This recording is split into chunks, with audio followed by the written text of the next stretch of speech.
c'est fermé. Ça saute. Regardez-le, ah oui.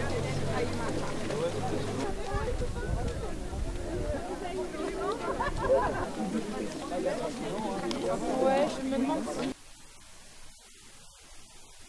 Aurore Lenoir, je suis présidente et coordinatrice de l'OEDA, Oui à l'étourdissement dans les abattoirs, qui est une association à vocation nationale pour obtenir l'obligation d'étourdissement préalable des animaux dans les abattoirs.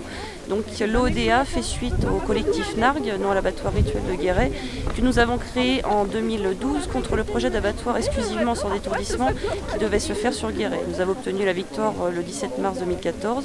Suite à cela, nous avons voulu passer en national, essayer d'imposer au gouvernement de respecter l'étourdissement des animaux dans les abattoirs, donc nous sommes passés à l'OEDA. Alors, est-ce que vous pouvez nous expliquer en quoi ça consiste? Pas l'étourdissement, justement, mais qu'est-ce qui se passe actuellement dans les abattoirs rituels, donc l'abattage sans étourdissement? Alors, c'est pas vraiment les abattoirs rituels, parce que les trois quarts, et même tous, il y aurait un abattoir exclusivement sans étourdissement à Carpentras, mais ce serait le seul. Et celui de Guéret était une première en Europe, un abattoir exclusivement sans étourdissement pour les bovins. C'était vraiment une première en Europe. Tous les autres abattoirs en France sont quasiment mixtes, c'est-à-dire qu'ils font de l'abattage traditionnel et de l'abattage sans étourdissement. Ce qui s'y passe, ce sont des bovins qui sont pour les trois quarts abattus de manière industrielle, puisque les petits abattoirs ferment les uns après les autres, donc ce sont des grosses chaînes, donc abattage industriel. Les animaux sont égorgés en pleine conscience, c'est-à-dire qu'ils sont amenés dans une machine qui va les retourner sur le dos ou les laisser debout, alors maintenant la gorge par une mentonnière. Ils sont égorgés avec une lame qui est bien souvent mal aiguisée, ils sont obligés de s'y reprendre à plusieurs fois, surtout pour les bovins.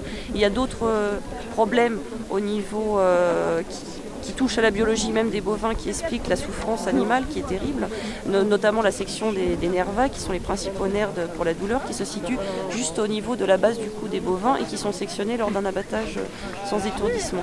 Et c'est ce qui se passe pour plus de 50% des animaux en France actuellement, sans que le gouvernement impose aux abattoirs de dire le pourcentage d'abattage sans étourdissement qui se passe dans leurs murs. Donc nous n'avons pas de chiffres précis, mais nous avons ces chiffres-là par diverses associations qui s'y sont rendues. Et pourquoi est-ce qu'ils ne pratiquent pas cet étourdissement? Alors c'est une question de profit. Derrière l'extension de l'abattage sans étourdissement, cet élargissement, puisque à la base la dérogation européenne était là pour couvrir les besoins intérieurs des communautés concernées. Ces besoins intérieurs des communautés concernées représentent 10%, donc on est loin des 50% de la réalité.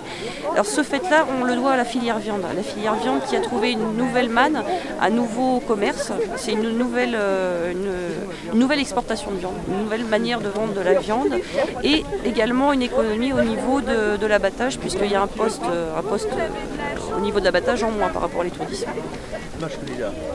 Alors qu'est-ce que vous voyez? Je suis contre la corrida depuis très longtemps et que je voudrais qu'on arrive à faire abolir cette saloperie sans nom. Il faut que tous les gens soient de plus en plus conscients que ça doit cesser. Et nous, on s'y emploie, mais il faudrait que de nombreuses autres personnes viennent nous rejoindre. Intermarché, à toi de décider.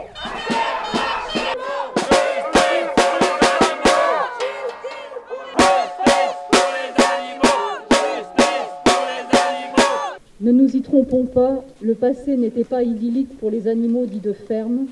Jamais en Occident, l'homme n'a respecté l'animal pour ce qu'il est, un être vivant doté de sensibilité.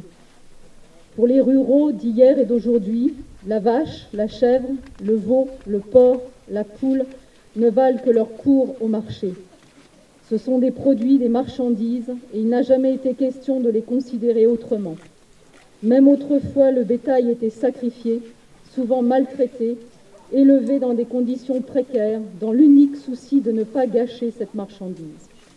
Aujourd'hui, et c'est la différence, nous assistons à l'industrialisation du processus de production de la viande.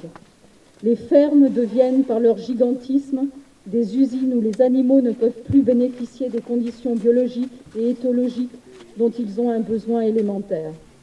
Ils sont confinés, engraissés, maintenus captifs jusqu'à leur mort. Quelle vie offrons-nous aux animaux dits de rente? Un enfer que nos contemporains veulent ignorer. L'immense majorité des braves gens, consommateurs avachis, n'aimeraient pas savoir comment sont élevés et tués les animaux qu'ils mangent. Cela les révulserait, leur donnerait mauvaise conscience. Entre la cupidité des producteurs, la lâcheté des politiques qui laissent faire, la cruauté des traditions sacrificielles imposées par des rites religieux, l'animal vit un calvaire sur cette terre de douleur. L'homme devrait avoir une honte insondable de ce qu'il occasionne. Il préfère ne pas savoir et considérer avec dédain les femmes et hommes de mieux qui, comme vous, se lèvent pour dire non. Mais la prise de conscience est néanmoins en marche.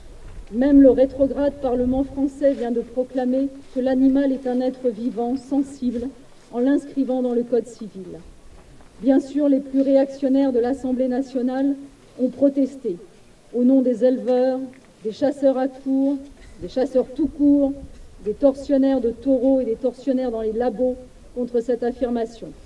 Mais la loi a été votée le 28 janvier, il y a seulement 3 jours. C'est symbolique, mais les symboles en disent long. Aussi, ceux qui tirent profit de l'exploitation animale et ceux qui jouissent de la souffrance s'inquiètent. Vous les inquiétez, vous leur faites peur. Ils vous qualifieront d'intégristes, d'extrémistes et même de djihadistes verts et autres insultes pour éviter d'avoir à débattre, à aborder le fond de la question, à savoir ce que devrait être notre rapport aux vivants en général et aux autres espèces en particulier. Leurs insultes prouvent combien vous avez raison et combien nous nous devons de comprendre que nous sommes tous interdépendants les uns des autres. Gérard Charolois.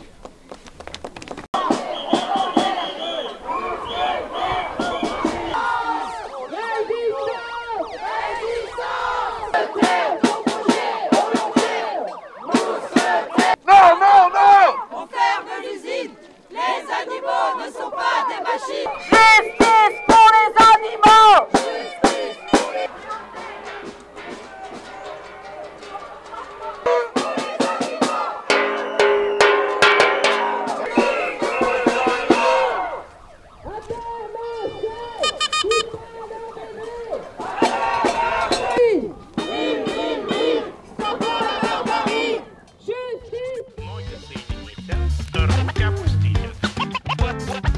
Ноги соедините, руки опустите.